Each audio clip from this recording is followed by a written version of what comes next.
Emmanuel Buron, je suis le responsable d'exploitation de la criée de Saint-Jean-de-Luz-Cibourg. Nous réceptionnons la pêche du golfe de Gascogne. C'est vrai que localement il y a moins d'apports, donc les bateaux sont obligés d'aller au moins sur le gouffre de Cabreton et de monter en face du bassin d'Arcachon et La Rochelle. Donc c'est vrai que nous avons les ligneurs et les fileyeurs qui pêchent en local, donc ils nous rapportent tous les jours leur production. Et après nous avons des bateaux qui partent pour 2 jours, 3 jours, qui soit reviennent sur site à Saint-Jean-de-Luz pour débarquer, ou soit nous demandent de leur envoyer un transporteur pour aller réceptionner le poisson, pour le ramener, pour le vendre le lendemain à la criée. Et eux, ça leur permet de ne pas perdre quelques marées et de repartir le plus rapidement possible en mer. Tout bateau peut débarquer aussi bien à Bassarès qu'à Saint-Jean-de-Luz ou à Arcachon ou à Royan. Mais c'est vrai que voilà, on travaille surtout sur la fidélité des bateaux. Ils ont leur habitude aussi avec les acheteurs, donc c'est vrai que ils préfèrent vendre dans leur criée, on va dire, de référence. Il y a une concurrence entre criées et avec surtout la criée aussi de l'autre côté de la frontière. Oui, les enjeux avec la criée qui est la plus proche de nous, ça va être le nombre d'acheteurs, donc l'impact qu'il va y avoir sur le prix d'achat du poisson. On dépend du département, donc le département nous a bien confirmé qu'ils veulent garder un port de pêche. Donc le port de pêche, il va rester. C'est vrai que peut-être la part de plaisance va augmenter un peu, mais à nous de rendre l'exploitation de la criée efficace pour garder toute la flotte de bateaux. Il faut voir aussi sur toute la côte et dans les autres criées comment ça se passe aussi, parce que peut-être dans un avenir il faudra qu'on mutualise certains services pour que la filière reste active. C'est un travail de fond que nous mettons en place, mais qui s'avère au fur et à mesure des mois payant. Donc on s'adapte bien sûr aux bateaux, mais voilà, il faut comprendre aussi que nous, on est dans une criée qui a un certain âge, on a un bâtiment qui est assez vétuste, on a des coûts d'énergie qui sont très importants, donc on est obligé de réduire la voilure en termes d'horaire, de faire des choix stratégiques, mais sans trop pénaliser les pêcheurs. L'agrément sanitaire de la criée ne permet pas de faire de la découpe. Notre force de frappe à Saint-Jean-de-Luz, c'est les services. Donc nous, il faut qu'on soit irréprochable sur la qualité de service, aussi bien de débarque que de glace. Prochainement, une glacière toute neuve qui va permettre de maintenir le service de glace et surtout d'attirer d'autres bateaux, surtout les paires de pélagiques pour le thon, qui sont en Daille, et puis les autres bateaux qui sont au Sable d'Olonne, à Lorient. L'été dernier, ils sont allés à Bassarès, côté espagnol, parce qu'ils se permettaient d'avoir toute la qualité de service, aussi bien de débarque que de glace. Le port est en pleine mutation. Moi, j'ai relevé depuis 5 ans une baisse d'activité très importante. Il y a eu à peu près 2500 tonnes de perdus entre la période de Covid et 2024. Donc on sent bien que le port change, que le métier change. Donc on est obligé d'adapter le personnel, les ressources humaines par rapport aux heures d'arrivée. Donc, je suis Marie-Laurent Dars, je suis directrice adjointe de la SPL. Je suis sur le port en fait depuis plus de 25 ans, puisque je travaillais au département avant à la mission pêche et port, et que j'ai pris la direction de la SPL lors de sa constitution en 2023. C'est la seule criée sur tout le territoire. D'Andaille jusqu'à Osogor, il n'y a pas de Cabreton. Osogor, il n'y a pas d'autres criées.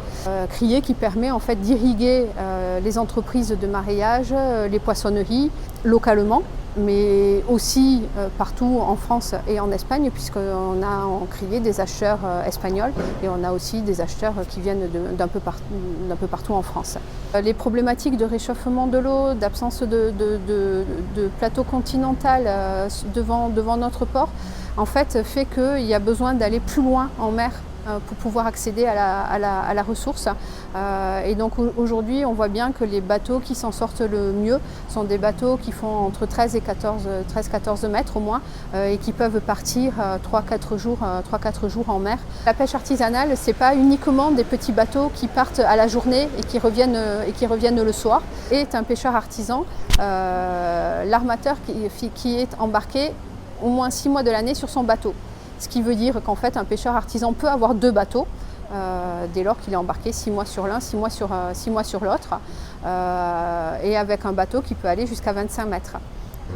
Aujourd'hui, sur le port de Saint-Jean, on a un peu tendance à considérer que le poisson, le mieux, c'est le poisson à la ligne du jour. Alors c'est vrai, c'est incontestable, mais il y a aussi du poisson de filet qui est d'excellente qualité, qui est travaillé par des fileyeurs qui, pareil, sortent à la journée. La qualité du poisson, en fait, ça dépend vraiment du respect que le pêcheur met à traiter le produit. Et donc il y a des pêcheurs qui pêchent très bien, qui font très attention à leurs produits et donc qui font du poisson de très bonne qualité, quel que soit le métier qu'ils exercent, que ce soit la ligne, le filet droit, le chalut, et d'autres qui ne prêtent pas assez attention, on va dire, à la conservation de leurs produits et du coup forcément des produits de moins bonne qualité, et ce quel que soit le mode de pêche. Donc sous la criée de Saint-Jean, en fait, on a des débarques directs par des bateaux qui sont plutôt des bateaux locaux ou des bateaux qui viennent d'ailleurs pendant par exemple les campagnes de sardines ou des campagnes de thon. Et on a aussi des produits qui viennent par voie terrestre. Et c'est notamment le cas d'un armement, le groupe La Paloma, qui débarque sa production pas tout à fait en totalité, mais une énorme partie de sa production sous la criée de Saint-Jean. Il traite lui-même son poisson, il a lui-même son service de vente derrière de son poisson. Et donc aujourd'hui, effectivement, en termes de tonnage, il représente suivant les années, la campagne de thon qu'on réussit à faire, entre 50 et 70% du tonnage et aux alentours de 50% du chiffre d'affaires de la criée. Alors il pêche dans le golfe de Gascogne une partie de l'année et le reste de l'année plutôt Ouest Irlande, Ouest Écosse. Alors aujourd'hui, le poisson, il est extrêmement bien tracé. Dès le moment où il est pêché jusqu'au moment où il va dans l'assiette, il y a moyen de savoir exactement par où il est passé. Il faut juste en fait que le restaurateur, par exemple, fasse preuve de curiosité et demande à son poissonnier l'origine exacte de provenance du poisson, et il saura si effectivement c'est golfe de Gascogne ou une autre zone de pêche, quoi. La vente directe a été un sujet un peu épineux au début des années, en 2013. Les pêcheurs ont voulu vendre en direct et avaient installé des étals de façon un peu anarchique sur le quai à Saint-Jean-de-Luz, aux grandes dames des poissonniers et des marailleurs. Et donc il y a eu en fait un débat collectif entre les structures de gestion du port, de la criée, les marailleurs, les poissonniers et les pêcheurs. Et il a finalement été acté la construction d'un espace dédié côté Cibourg et pas côté Saint-Jean pour la vente directe. Ensuite, c'est plutôt, je dirais, des échanges entre les acheteurs en criée et les pêcheurs qui pourront décider si effectivement ça pourrait se développer côté Saint-Jean ou pas. On n'a pas de demande de la part des pêcheurs pour vendre côté Saint-Jean. Alors voilà, mais si plusieurs se manifestent, il n'y a pas de problème pour qu'on remette le métier sur la table et qu'il y ait de nouveau des échanges avec les acheteurs. Nous, l'objectif, c'est de garder un équilibre et que chacun arrive à vivre de son métier. Les pêcheurs, certes, d'un côté, les poissonniers et les marailleurs du leur également. En 2022, on a travaillé avec le département et avec les structures professionnelles à la constitution d'un fonds public-privé pour pouvoir financer des bateaux. On avait résolu les problématiques, je dirais, de contraintes européennes. Et puis au moment où il a fallu constituer ce fonds, et dans les structures professionnelles, il y a eu un refus de mettre de l'argent dans ce fonds-là. Ce n'était pas que le comité. Plusieurs organismes qui s'occupent de la pêche. Le problème, c'est l'absence de collectif en fait aujourd'hui. On vit à la pêche, ce qui est dans la société d'aujourd'hui. Chacun s'occupe de ses propres affaires, mais il n'y a pas de dynamique collective. Et même si on travaille avec les organisations professionnelles, même si on a mis en place des conseils consultatifs divers et variés pour essayer de bâtir des stratégies communes, en fait on se rend compte que les représentants parlent, essayent de faire des choses de façon collective, mais en fait quand ça revient devant les pêcheurs individuellement, en fait l'esprit collectif il n'est pas là et du coup on n'arrive pas à avancer.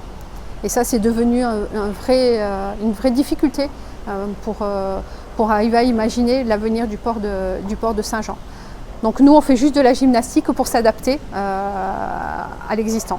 Si j'en crois certains, c'est pas mon opinion, mais si j'en crois certains acteurs de la pêche, que ce soit des pêcheurs ou des marailleurs, il faudrait vraiment une grosse crise pour que en fait, les gens se rassemblent pour arriver à s'en sortir ensemble.